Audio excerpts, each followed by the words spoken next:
ಶ್ರೀಮಂತರಾಗಬೇಕು ಎನ್ನುವ ಹಂಬಲ ಎಲ್ರಿಗೂ ಇರುತ್ತದೆ. ಆದರೆ ಅದಕ್ಕೆ ಶಿಸ್ತು ಮತ್ತು ಸರಿಯಾದ ಮಾರ್ಗ ಬೇಕು. ಆಚಾರ್ಯ ಚಾಣಕ್ಯರು ಬಡತನವನ್ನ ಹೋಗಲಾಡಿಸಿ ಲಕ್ಷ್ಮೀ ದೇವಿಯ ಕೃಪೆಗೆ ಪಾತ್ರರಾಗಲು ಕೆಲವೊಂದು ಅದ್ಭುತ ಸೂತ್ರಗಳನ್ನು ನೀಡಿದ್ದಾರೆ.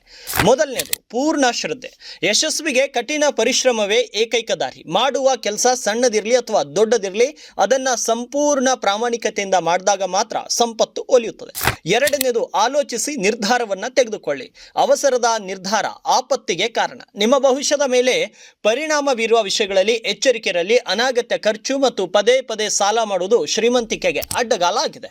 ಇನ್ನು ಮೂರನೇದು ಸಮಯದ ಮೌಲ್ಯ. ಕಳೆದು ಹೋದ ಸಮಯ ಮರಳಿ ಬಾರದು. ಸೋಮಾರಿತನವನ್ನು ಬಿಟ್ಟು ಸರಿಯಾದ ಸಮಯಕ್ಕೆ ಕೆಲಸ ಮುಗಿಸುವವನು ಮಾತ್ರ ಯಶಸ್ವಿ ವ್ಯಕ್ತಿ ಆಗ್ತಾನೆ. ಅದ್ರ ಜೊತೆಗೆ ನಿರಂತರ ಕಲಿಕೆ. ಜ್ಞಾನವೇ ನಿಜವಾದ ಸಂಪತ್ತು. ಹೊಸದನ್ನ ಕಲಿಯುವ ಹಸಿವು ನಿಮ್ಮನ್ನ ಉನ್ನತ ಸ್ಥಾನಕ್ಕೆ ಏರಿಸುತ್ತದೆ. ಇದ್ರ ಜೊತೆಗೆ ಎಂತಹ ಸವಾಲುಗಳೇ ಬರಲಿ ಧೈರ್ಯದಿಂದ ಎದುರಿಸಬೇಕು. ನಿಮ್ಮ ಮೇಲೆ ನಿಮಗೆ ನಂಬಿಕೆ ಇದ್ರೆ ಬಡತನದ ಬೇಗೆಯಿಂದ ಸುಲಭವಾಗಿ ಹೊರಬರಬಹುದು.